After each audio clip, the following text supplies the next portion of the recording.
ਕਹਿੰਦੇ ਕਾਕਰੋਚ ਸੰਸਦ ਦੇ ਵਿੱਚ ਦਾਖਲ ਨਹੀਂ ਹੋਣ ਦਿੱਤੇ ਤੇ ਜੰਤਰ ਮੰਤਰ ਤੋਂ ਇਹਨਾਂ ਦਾ ਸਫਾਇਆ ਕਰ ਦਿੱਤਾ ਜੀ।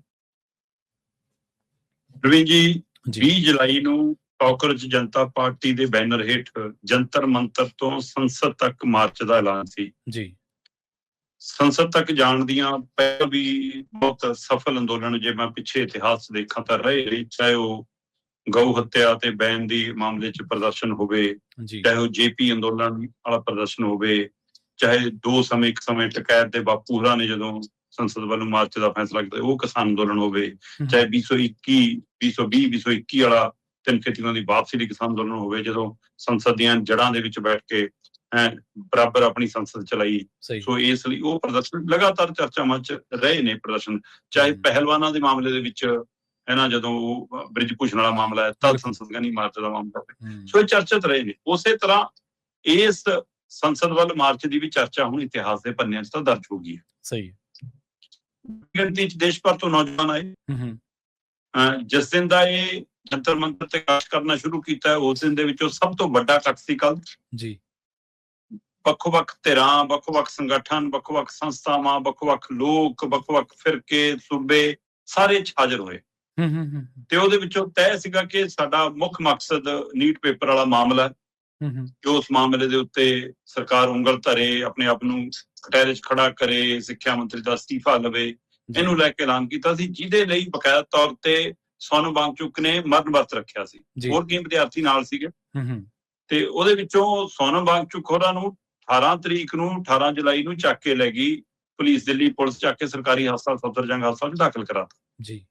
ਪਰਿਵਾਰ ਨੇ, ਉਹਨਾਂ ਦੇ ਸਾਥੀਆਂ ਨੇ ਕਿਹਾ ਕਿ ਧੱਕਾ ਹੈ, ਗਲਤ ਹੈ। ਉਹਨਾਂ ਨੇ ਖੁਦ ਕਿਹਾ ਕਿ ਮੈਂ 20 ਜੁਲਾਈ ਵਾਲੇ ਪ੍ਰਦਰਸ਼ਨ ਸ਼ਾਮਲ ਹੋਣਾ ਚਾਹੁੰਦਾ, ਮੈਨੂੰ ਰਿਲੀਜ਼ ਕੀਤਾ ਜਾਵੇ, ਨਹੀਂ ਕੀਤਾ। ਜਿੱਦਾਂ ਹੀ 18 ਜੁਲਾਈ ਨੂੰ ਉਹਨਾਂ ਨੂੰ ਚੱਕਿਆ, ਉਹਨਾਂ ਦੀ ਥਾਂ ਦੇ ਉੱਤੇ ਅਭਿਜੀਤ ਦੀਪਕੇ ਜਿਹੜਾ ਜਨਮਦਾਤਾ ਇਸ ਕਾਕਰੋਚ ਜਨਤਾ ਪਾਰਟੀ ਦਾ, ਉਹਨੇ ਵੀ ਮਰਨ ਵਰਤ ਰੱਖ ਲਿਆ ਤੇ 20 ਤਰੀਕ ਚੜ੍ਹਦਿਆਂ ਨੂੰ ਕਹਿੰਦਾ ਜੀ ਮੈਂ ਤਾਂ ਤੋੜ ਲਿਆ।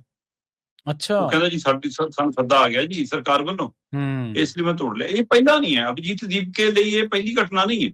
ਸਹੀ ਹੈ ਜੀ।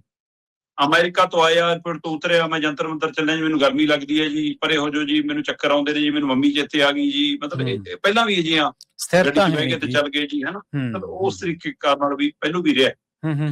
ਪਰ ਕੱਲ ਜਿੰਨੀ ਵੱਡੀ ਗਿਣਤੀ 'ਚ ਜਨਤਾ ਆਈ ਜੀ, ਉਸਦੇ ਪੈਰਲਰ ਜੇਪੀ ਨੱਡਾ ਨਾਲ ਇਹਨਾਂ ਨੂੰ ਮੁਲਾਕਾਤ ਦਾ ਮੌਕਾ ਮਿਲਿਆ। ਠੀਕ ਹੈ। ਇਹਨਾਂ ਦੇ ਨੁਮਾਇੰਦੇ ਜੇਪੀ ਨੱਡਾ ਨਾਲ ਸਵੇਰੇ 9 ਵਜੇ ਪ੍ਰਦਰਸ਼ਨ ਨੇ ਸੰਸਦ ਕੰਨੀ ਜੰਤਰ ਮੰਤਰ ਤੋਂ ਕੂਚ ਕਰਨਾ ਸੀ। 6:30 ਵਜੇ ਇਹਨਾਂ ਨੂੰ ਸੁਨੇਹਾ ਆ ਗਿਆ ਕਿ ਜੇਪੀ ਨੱਡਾ ਜੀ ਨਾਲ ਤੁਹਾਡੀ ਮੁਲਾਕਾਤ ਹੈ 11 ਸਾਢੇ 11 ਵਜੇ ਜੀ। ਚਲੋ ਇਹਨਾਂ ਨੇ ਤੈਅ ਕੀਤਾ ਕਿ ਇੱਥੋਂ ਪ੍ਰਦਰਸ਼ਨ ਕਰਨ ਨਿਕਲਾਂਗੇ।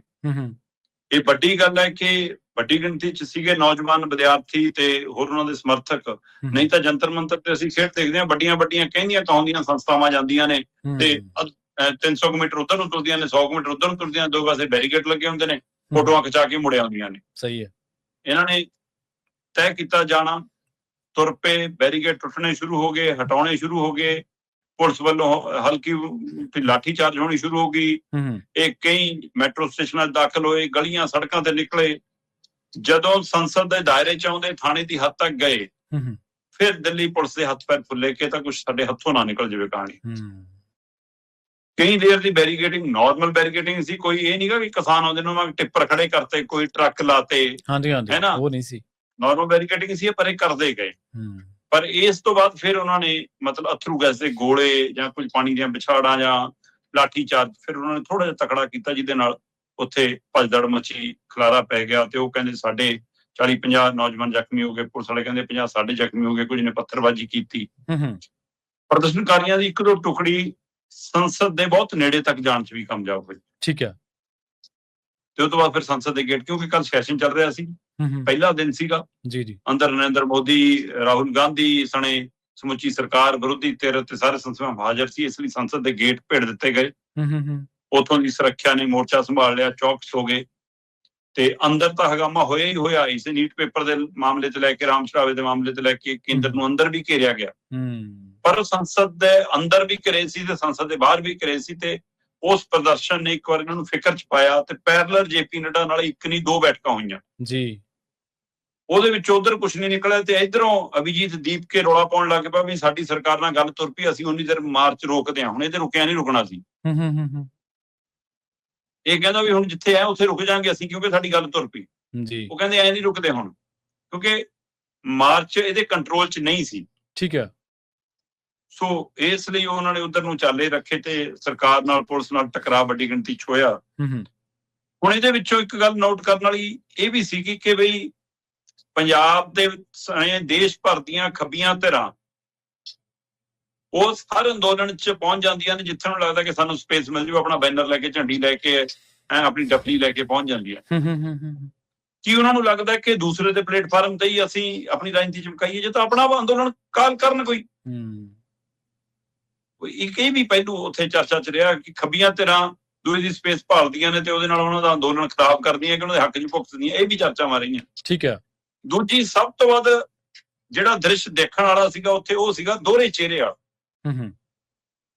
ਹਰਜੋਤ ਬੈਂਸ, ਮਨੀਸ਼ ਸਿਸੋਦੀਆ, ਸੰਜੇ ਸਿੰਘ, ਲਓ ਜੀ ਅਸੀਂ ਅੰਦੋਲਨ 'ਚ ਸ਼ਾਮਲ ਹੈ ਜੀ, ਇਹ ਸਰਕਾਰ ਬਹੁਤ ਵਧੀਕੀ ਕਰ ਰਹੀ ਹੈ, ਸਾਡੇ ਮੁੱਖ ਮੰਤਰੀ ਸਾਹਿਬ, ਦਿੱਲੀ ਦੇ ਸਾਬਕਾ ਮੁੱਖ ਮੰਤਰੀ ਸਾਹਿਬ ਗੱਡੀ 'ਚੋਂ ਲਾਈਵ ਹੋ ਕੇ देश के भविष्य की कैसी पिटाई कर रहे हैं, कैसा जुर्म ढा रहे हैं कि ਇਹ ਵਿਦਿਆਰਥੀਆਂ 'ਚ ਹੋਰ ਜਾਨ ਹੈ, ਪੰਜਾਬ ਵਾਲਿਆਂ 'ਚ ਹੋਰ ਜਾਨ। ਸਹੀ। ਉਹ ਰਬੜ ਦੇ ਪੰਜਾਬ ਵਾਲੀ ਜਵਾਨੀ ਨਹੀਂ ਗਈ, ਪੰਜਾਬ ਦੀ ਪੁਲਿਸ ਤਸ਼ੱਦਦ ਆਉਂਦੀ, ਉਹ ਤਸ਼ੱਦਦ ਨਹੀਂ ਗਾ। ਸਹੀ ਬਿਲਕੁਲ। ਉੱਥੇ ਤੁਹਾਡਾ ਵਤੀਰਾ ਹੋਰ ਹੈ ਤੇ ਦਿੱਲੀ ਜਾ ਕੇ ਵਤੀਰਾ ਹੋਰ ਹੈ। ਬਿਲਕੁਲ ਸਹੀ। ਮਤਲਬ ਇਹ ਡਰਾਮੇਬਾਜ਼ੀ, ਇਹ ਚਿਹਰੇ ਵੀ ਬੇਨਕਾਬ ਹੋਏ ਇਸ ਪ੍ਰਦਰਸ਼ਨ ਦੇ ਵਿੱਚ।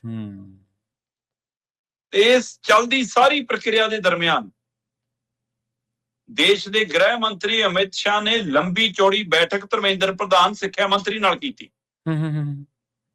ਉਸ ਦੀ ਅਜੇ ਤੱਕ ਕੋਈ ਅਧਿਕਾਰਤ ਜਾਣਕਾਰੀ ਜਾਂ ਕੋਈ ਮਤਲਬ ਕਿਸੇ ਹੋਰ ਹਵਾਲੇ ਜਾਣਕਾਰੀ ਬਾਹਰ ਨਹੀਂ ਆਈ ਕਿ ਉਸ ਬੈਠਕ 'ਚ ਕੀ ਹੋਇਆ। ਠੀਕ ਹੈ। ਕੀ ਧਰਮੇਂਦਰ ਪ੍ਰਧਾਨ ਨੂੰ ਸਮਝਾਇਆ ਗਿਆ ਕਿ ਹੁਣ ਆਹ ਬੋਲਣਾ? ਕੀ ਮਨਾਇਆ ਗਿਆ ਕਿ ਤੁਸੀਂ ਅਸਤੀਫਾ ਦੇ ਕੇ ਪਰੇ ਹੋ ਜਾਓ? ਕੀ ਦੱਸਿਆ ਗਿਆ ਕਿ ਤੁਹਾਨੂੰ ਅਸੀਂ ਹਟਾਵਾਂਗੇ? ਜਾਂ ਉਹਨਾਂ ਨੂੰ ਤਰੀਕਾ ਦੱਸਤਾ ਕਿ ਚਿੰਤਾ ਨਾ ਕਰ, ਅਸੀਂ ਤੇਰੇ ਨਾਲ ਆ, ਕੁਛ ਨਹੀਂ ਵਿਗੜ ਦਿੰਦੇ? ਇਹ ਤਾਂ ਹੁਣ ਉਹ ਜਾਣਨ ਕਿ ਕਿਹੜਾ ਫਾਰਮੂਲਾ ਅਪਣਾਇਆ। ਇੱਕ ਪਾਸੇ ਜੇਪੀ ਨੱਡਾ ਪ੍ਰਦਰਸ਼ਨਕਾਰੀ ਨਾਲ ਮੁਲਾਕਾਤ ਕਰ ਰਹੇ ਸੀ, ਦੂਏ ਪਾਸੇ ਅਮਿਤ ਸ਼ਾਹ ਸਿੱਖਿਆ ਮੰਤਰੀ ਨਾਲ ਮੁਲਾਕਾਤ ਕਰ ਰਹੇ ਸੀ, ਤੀਸਰੇ ਪਾਸੇ ਦਿੱਲੀ ਦੀਆਂ ਸੜਕਾਂ ਤੇ ਪ੍ਰਦਰਸ਼ਨ ਸੀ ਤੇ ਪੁਲਿਸ ਦਾ ਤਸ਼ੱਦਦ ਸੀ ਨੌਜਵਾਨਾਂ ਦੇ ਉੱਤੇ।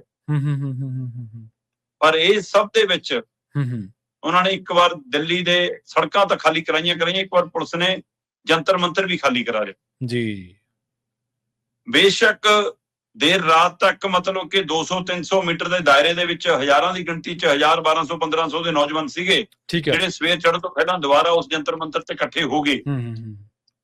ਪਰ ਹੁਣ ਆਉਂਦਾ ਸਮਾਂ ਤੈਅ ਕਰੇਗਾ ਕਿ ਪ੍ਰਦਰਸ਼ਨ ਦਾ ਅਗਲਾ ਰੂਪ ਕੀ ਹੋਣਾ, ਕਿਉਂਕਿ ਇਸ ਪ੍ਰਦਰਸ਼ਨ 'ਚ ਵੱਡੀ ਆਵਾਜ਼ ਉੱਠੀ ਕਿ ਪੰਜਾਬ ਨਹੀਂ ਆਇਆ ਜੀ। ਕਈ ਵਿਦਵਾਨ ਚਿੰਤਕ ਜਿਹੜੇ ਸੋ ਕਾਲਡ ਹੈ ਨਾ ਬਣੇ ਹੋਏ ਨੇ ਉਹ ਜੀ ਪੰਜਾਬ ਮੰਨਫੀ ਹੈ, ਪੰਜਾਬੀ ਨਹੀਂ ਆਏ ਜਾਂ ਸਿੱਖ ਨਹੀਂ ਆਏ, ਪੱਗਾਂ ਨਹੀਂ ਦਿਖੀਆਂ, ਤੇ ਉਹਨਾਂ ਸਾਰਿਆਂ ਨੂੰ ਜਵਾਬ ਮਤਲਬ ਕਿ ਉਹ ਗਾਇਕ ਬੱਬੂ ਮਾਨ ਨਹੀਂ ਦੇਤਾ, ਕਹਿੰਦਾ ਕਿ ਸਾਰਾ ਠੇਕਾ ਪੰਜਾਬ ਨਹੀਂ ਲਿਆ ਵਾ। ਸਹੀ ਗੱਲ। ਹਰ ਲੜਾਈ ਅਸੀਂ ਉਹ ਲੜੀ, ਕਹਿੰਦਾ ਕੋਈ ਆਪ ਵੀ ਲੜ ਲਓ। ਸਹੀ ਹੈ, ਸਾਡੀ ਲੜਾਈ ਕੋਈ ਲੜਦੇ ਤੁਸੀਂ। ਤੋ ਇਸ ਲਈ ਮਤਲਬ ਕਿਸਾਨ ਅੰਦੋਲਨ ਦਾ ਉਹਨੇ ਹਵਾਲਾ ਦਿੱਤਾ, ਕਹਿੰਦਾ ਅਭਿਜੀਤ ਦੀਪਕੇ ਨੂੰ ਪੁੱਛੋ ਕਿ ਅੰਦੋਲਨ 'ਚ ਆਇਆ ਸੀ। ਤੇ ਜਦ ਅਸੀਂ ਜਾਂਦੇ ਹਾਂ ਫਿਰ ਤਾਂ ਅਸੀਂ ਚੀਨੀ, ਪਾਕਿਸਤਾਨੀ, ਖਾਲਿਸਤਾਨੀ ਸਾਰਾ ਕੁਝ ਹੋ ਜਾਂਦੇ ਆ। ਸਹੀ ਹੈ। ਹੁਣ ਕੱਲ ਇਹਨਾਂ ਨੂੰ ਕੋਈ ਟੈਗ ਦੇ ਲੈਣੇ ਸੀ, ਫਿਰ ਕੱਲ ਇਹਨਾਂ ਨੂੰ ਉਵੇਂ ਹੀ ਰੋਕ ਲੈਣਾ ਸੀ, ਕਿੱਲਾਂ ਕੱਢ ਲੈਣੀਆਂ ਸੀ ਗੱਲ ਫਿਰ। ਸਹੀ ਹੈ ਬਿਲਕੁਲ ਜੀ। ਸੋ ਇਸ ਲਈ ਕਈ ਤਰ੍ਹਾਂ ਦੇ ਪਹਿਲੂ ਨੇ। ਬੇਸ਼ੱਕ ਦੇਸ਼ ਭਰ ਦੇ ਵਿੱਚੋਂ ਨੌਜਵਾਨਾਂ ਦਾ ਮਸਲਾ, ਨੀਟ ਦੀ ਪੇਪਰ ਦਾ, ਸਿੱਖਿਆ ਦਾ, ਸਿੱਖਿਆ ਪ੍ਰਣਾਲੀ ਦਾ, 12ਵੀਂ ਵਾਲਾ ਉਹ ਵੱਡਾ ਸਵਾਲ ਹੈ, ਉਹਦੇ ਨਾਲ ਸਾਰਿਆਂ ਦਾ ਤਾਲੁਕਾਤ ਹੈ। ਪਰ ਦੁੱਧ ਦਾ ਫੁਕਿਆ ਲੱਸੀ ਨੂੰ ਫੁੱਕਾ ਮਾਰ ਕੇ ਦੇਖਦਾ। ਅਸੀਂ ਅੰਨਾ ਹਜ਼ਾਰੇ ਅੰਦੋਲਨ ਵੀ ਦੇਖਿਆ, ਉਹ ਚੋਂ ਜੰਮਿਆ ਕੇਜਰੀਵਾਲ ਹੋਰੀ ਵੀ ਦੇਖ ਲਏ। ਇਸ ਲਈ ਪੰਜਾਬ ਸਾਰਾ ਕੁਝ ਸਮਝਦਾ ਤੇ ਉਹ ਇਹ ਵੀ ਸਮਝਦਾ ਕਿ ਕਾਕਰੋਚ ਕਿੱਥੇ ਪੈਦਾ ਹੋਏ ਨੇ, ਕਿਵੇਂ ਪੈਦਾ ਹੋਏ ਨੇ, ਇਸ ਲਈ ਉਸ ਨਜ਼ਰੀਏ ਤੋਂ ਵੀ ਦੇਖ ਰਿਹਾ। ਇਹ ਸਾਰਾ ਕੁਝ ਵਰਤਾਰਾ ਸਮਝਣ ਦੀ ਲੋੜ ਹੈ ਕਿ ਕਿਹਦੀ ਥਾਂ ਲੈਣੀ ਹੈ ਉਹਨਾਂ ਨੇ ਤੇ ਕਿਹਦੇ ਹੱਕ 'ਚ ਭੁਗਤ ਜਾਣਾ, ਇਸ ਨਜ਼ਰੀਏ ਤੋਂ ਵੀ ਪਛਾਣਨ ਦੀ ਲੋੜ ਹੈ। ਸੋ ਜਿਹੜੇ ਆਪਣੇ ਆਪ ਨੂੰ ਲੀਡਰ ਬਣਾਉਣ ਲਈ ਉੱਥੇ ਜਾ ਕੇ ਝੋਲੇ ਚੱਕ ਕੇ ਬੈਠੇ ਨੇ, ਸਹੀ ਹੈ, ਉਹਨਾਂ ਦੇ ਉੱਤੇ ਵੀ ਨਜ਼ਰ ਰੱਖਣ ਦੀ ਲੋੜ ਹੈ ਕਿ ਕੀ ਉਹ ਸਿਰਫ ਸਟੇਜਾਂ ਹੀ ਭਾਲਦੇ ਨੇ ਕਿ ਨੌਜਵਾਨਾਂ ਦੀ ਲੜਾਈ ਵੀ ਲੜਨਾ ਚਾਹੁੰਦੇ ਨੇ। ਦੇਖੋ ਪੰਜਾਬੀਆਂ ਨੂੰ ਤਾਂ ਨਾ ਹਰੇਕ ਉਹ ਜਿਹਾ ਸਮਝਦਾ ਵੀ ਇਹ ਤਾਂ ਖੁੰਡ ਤੇ ਬੈਠੇ ਵਿਹਲੜ ਆ, ਵੀ ਇਹਨਾਂ ਨੂੰ ਤਾਂ ਜਿਹੜਾ ਮਰਜ਼ੀ ਆਵਾਜ਼ ਮਾਰ ਕੇ ਲੈ ਜੇ। ਇਸ ਤਰ੍ਹਾਂ ਦੀ ਗੱਲ ਨਹੀਂ ਹੈ। ਪੰਜਾਬੀ ਵਿਹਲੜ ਵੀ ਨਹੀਂ ਹੈਗੇ ਤੇ ਪੰਜਾਬੀ ਕੋਈ ਟੂਲ ਵੀ ਨਹੀਂ ਗੇ ਵੀ ਹਰੇਕ ਹੀ ਕੋਈ ਵਰਤ ਲੂਗਾ। ਵਿਕਟਮ ਦੇ ਨਾਲ ਖੜਨਾ ਆਉਂਦਾ ਪੰਜਾਬੀਆਂ ਨੂੰ। ਜਦੋਂ ਕਸ਼ਮੀਰ ਦੇ ਵਿਦਿਆਰਥੀਆਂ ਦੇ ਨਾਲ ਪੰਜਾਬ ਦੇ ਵਿੱਚ ਧੱਕੇ ਹੁੰਦੇ ਸੀ, ਲੋਕ ਖੜੇ ਸੀ।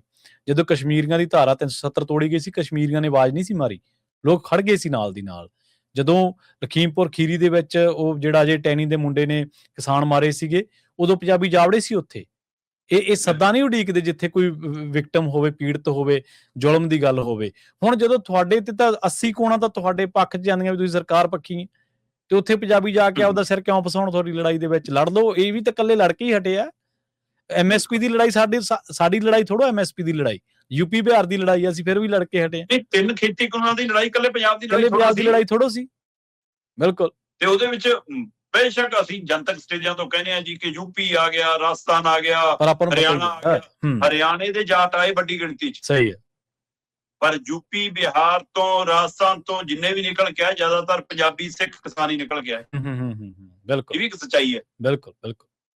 ਸੋ ਇਕੱਲੇ ਪੰਜਾਬੀਆਂ ਦੀ, ਸਿੱਖਾਂ ਦੀ, ਜੱਟਾਂ ਦੀ ਜਾਂ ਜਾਟਾਂ ਦੀ ਲੜਾਈ ਥੋੜਾ ਸੀ, ਸਮੁੱਚੇ ਕਿਸਾਨਾਂ ਦੀ ਲੜਾਈ ਸੀ। ਸਮੁੱਚੇ ਸਾਡੀ ਗੱਲ ਪਈ ਨਾ। ਬਿਲਕੁਲ ਬਿਲਕੁਲ। ਕਸਟਮਰ ਦੀ ਲੜਾਈ ਵੀ ਸੀਗੀ, ਗਾਹਕ ਦੀ ਲੜਾਈ ਵੀ ਸੀਗੀ, ਉਹਨੂੰ ਕਿਹੜਾ ਮਾਂਜਾ ਨਹੀਂ ਫਿਰਨਾ ਸੀਗਾ ਉਹਦੇ 'ਚ।